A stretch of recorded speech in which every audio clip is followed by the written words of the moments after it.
39, you're watching and listening to Good Afternoon Britain. So let's move straight on to an exclusive story for GB News. Locals in Dartford have expressed their horror after a decision has been made to repurpose a building on a residential street to house asylum seekers. The building is being redeveloped to house unaccompanied asylum-seeking children arriving in Kent. There are reports that many locals are furious for not being consulted before works on the site started. According to residents, the site has been under construction now for many months. Well, joining us now to discuss this is our investigations reporter, Charlie Peters. Charlie, is the issue here that the local community just did not know anything about this before it actually happened? No consultation, no nothing? That's right, and as you just heard, the works had started back in October now, so many months into this process before it was revealed that this building, the Limes in Dartford in Kent, was being redeveloped to house asylum-seeking children. But there's also an additional concern here, which is that this building has a covenant placed upon it from 1964, which was agreed between the NHS and Kent County Council to say that the building would only be used for elderly people, as an old people's home.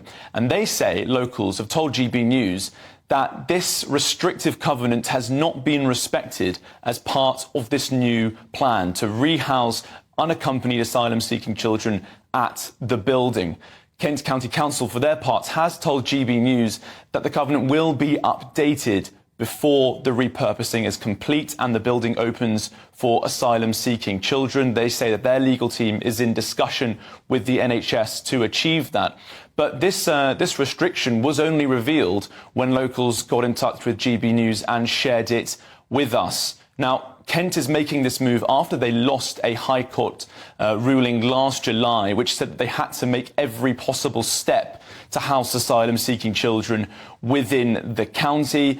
This comes as part of the government's plan, of course, to take people out of those hotels. We've had 118,000 people crossing on small boats since 2018. The Labour Party said last month that there are now some 46,000 people still in hotels.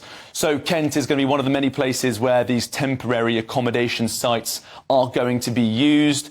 We then expect people to be moved around the country as part of the national transfer scheme while their claims are assessed. But what to do with children is more difficult, of course, especially those that are unaccompanied. Kent have told me just in the last 10 minutes, in fact, that they're going to have round-the-clock supervision and security at the site, and also a curfew on the location, social workers assigned to every single child, and that they will be no older than 18. They've also said that there are 9 further sites in the county that have been identified for redevelopment, but they won't say where they are, citing security risks. Charlie, this is a boarded-up, abandoned building. Why shouldn't the council repurpose it, breathe some life into it, and house some of the most vulnerable people in the country?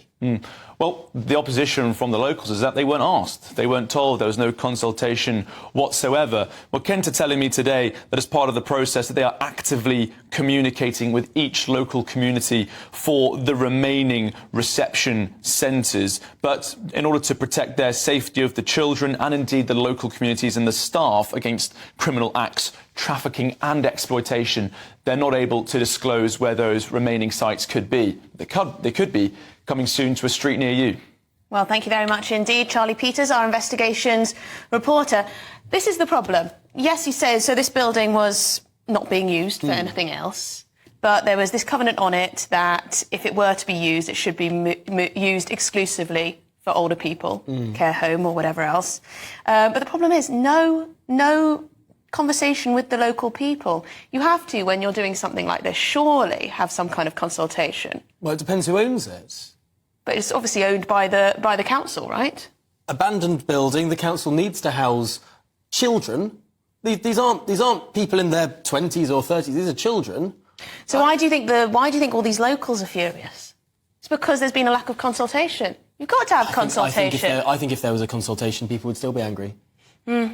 Maybe. Let us know what you think. gbviews@gbnews.com. But yes, it wasn't being used for anything else. No. At that time. Actually, here's what the locals should do. Here's how I'd get behind the locals. Go on. They should redevelop. They should submit a proposal to the council saying, you know what, you will have our consent if you turn this into housing? Let's turn this into housing, perhaps social housing.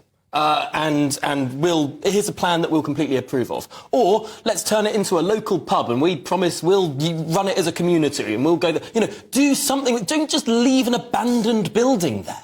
Yes, I think people are just fed up of the government and their immigration and asylum policy, to be honest. It's so much bigger than this.